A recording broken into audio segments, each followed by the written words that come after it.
Languages are often influenced by the country next door. So, for example, in Scandinavia, Norway and Sweden have a lot of similar words. The same happens here in Wales. The Welsh language has been influenced in quite a lot of ways by the English language. I can think of words, for example, like car, ambulance. Doesn't seem to have happened very much the other way round. I can think of two words, which we'll be going through later, but this article says that's not true. There are many more words that are influenced by the Welsh language. English words that are influenced by the Welsh language, and I hope that is really true. We're about to find out, because we're going to look at this article from Wales Online. I've got my computer here with the article so I can have a look at it. You can't really see the computer, but it's there. Right, it's called The English Words That the Welsh Language Helped Shape. Many of these commonly used English words can actually be linked back to the Welsh language. This is going to be a video of two parts, because as well as talking about these words that influence the English words, I'm going to teach you those Welsh words. Now then, the first word is one of the two words that I already knew were influenced. The word penguin. Penguin. Can you hear the two Welsh words there? Pen, head, and gwyn, white. Penguin, white head. Now the next one is bard. And there's a lovely picture there of Dylan Thomas, because he was a poet, or a bard if you prefer. And they say here that it comes from the word bardd in Welsh, which makes total sense, because bardd means poet. The only difference is that double D, and you roll the R. So bard becomes bardd. Bardd. So go to say the word bard, but roll the R. Bardd. And then a th instead of a D. Bardd. Bardd. Bardd. Now that makes total sense, doesn't it? Because it's pretty much spelled the same. Now the next one, the word Avon, which a lot of rivers in England have the word Avon in them. There's also Stratford upon Avon, which is a place in England. And it says here, both rivers in England, as well as the Welsh-English county of Avon, are named after the Welsh word Avon. You can see now why I pronounce it wrong, which means river. Avon is spelled A-F-O-N. The F is a V sound. Avon, river. Avon. Avon. Now, it makes a lot of sense that somebody would see the word or hear the word Avon and just change it a little bit over the years to Avon. So that makes a lot of sense to me. I can believe that. Avon comes from the word Avon, river. Now, this one I did know, which is Corgi. Corgi, one of the Queen's most beloved dogs. She loves Corgis. She's got lots of them. Now, the word Corgi, cor comes from the word dwarf, and gi is a mutated form of dog, ki. Ki. So let's look at those two words. Cor, dwarf, and ki, dog, spelled C-I, but sounds like the English word key for putting in your lock. Key, dog. Corgi. Now this is the one, I looked through this quickly earlier, and this is the one which shouldn't be here, because it's the word flannel, and all they're really saying is that flannel, actually, the material they think comes from Wales, but the actual word is nothing like flannel. So they're just filling up the article. They say the origin of the word is uncertain, but many have said that the 16th century material can be traced back to the Wales and the word gulanen, meaning flannel. Well, let's learn that word anyway, flannel. Gulanen. Gu-lan-en. Say that. Gu-lan-en. Think of goo as in a slimy stuff that you can buy. Goo lan, almost like land. N, like the letter. Gulanen. Gulanen. I'm not sure when you will ever use that word. I don't think I've ever used the word gulanen. I don't really talk about flannel. But anyway, gulanen, flannel. And as you can see, that's just a filler. It's got nothing to do with the influence of the language there.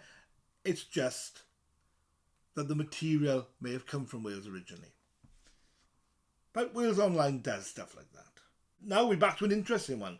Coomb, which can be spelled... Oh, my glasses have fallen down today. Coomb, which can be spelled a couple of ways. C-O-O-M-B-E or C-O-M-B-E. And Coomb, according to the article, is a steep or a narrow valley. And there's lots of combs in England. And they say it might have come from the Welsh word cwm. Coomb. Yeah, that makes a lot of sense. Coomb means valley in Welsh. You may have heard of the word if you've ever seen the show Pobl y Coomb, a Welsh soap opera. Then you'll have seen that word spelt, well, look below, C-W-M. So let's learn the word. Coomb. Coomb. Sound like you're saying come, as in come here, but with a slight accent. Coomb. Coomb. And they say that the word coomb comes from cum. And I can see that.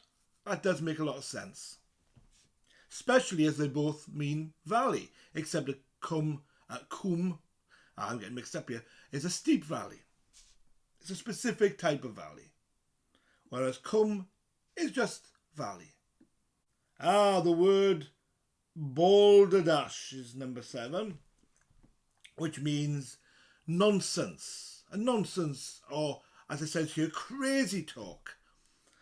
They say it may have come from the word Balderdash, known as chatter or noisy talk. Balderdash, Balderdash. Well, the bald bit, bald, yeah, I can see that there may be that little prefix there. Maybe that's an influence. Let's look at the word anyway. Balderdash, meaning noisy talk or chatter. Balderdash. Bald, or, with a rolling R, or, the. Balderdash. Balderdash. Now the next one is number 8, adder. They say that the name for the venomous snake is believed to have come from the Old English word, now I don't know how you would pronounce this, but I'm going to pronounce it as if it's a Welsh spelling, naidre. Naidre, which possibly came from the word naider, which means snake. Naider. So you can see a similarity there. But naider, adder, naider, adder, naider, adder, naider, adder.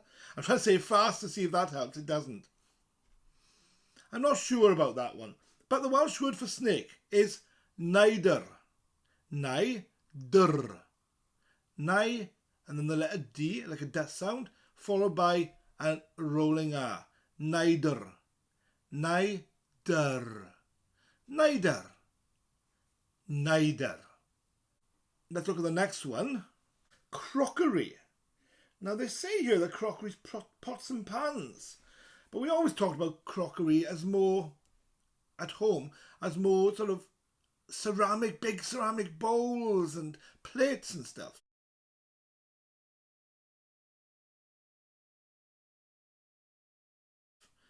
So I don't know.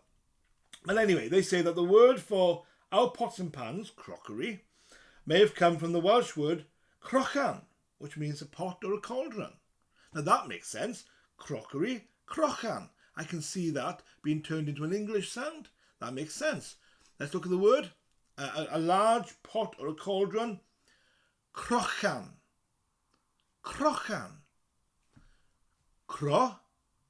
A sound in the back of your throat. Croch-an. Croch-an. Crochan. Crochan. Now if you can't say the sound, a light K sound would be okay for now. Crochan. that'll be okay. Crochan is better, but if you can't say the CH yet, that's fine. Number 10 is iron. Believed to have come from the Middle English word, again I don't know how to pronounce this, but I'm guessing it's iron or iron. It's spelled I-R-E-N. It is possible that the word first came from the ancient Welsh word hyairn, spelled H-A-E-A-R-N,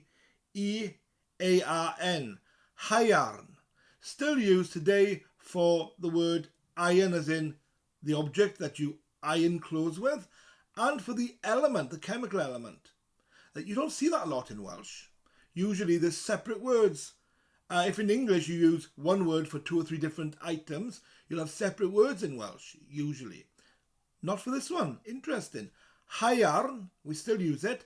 Hyairn is the iron or the element, but I obviously prefer the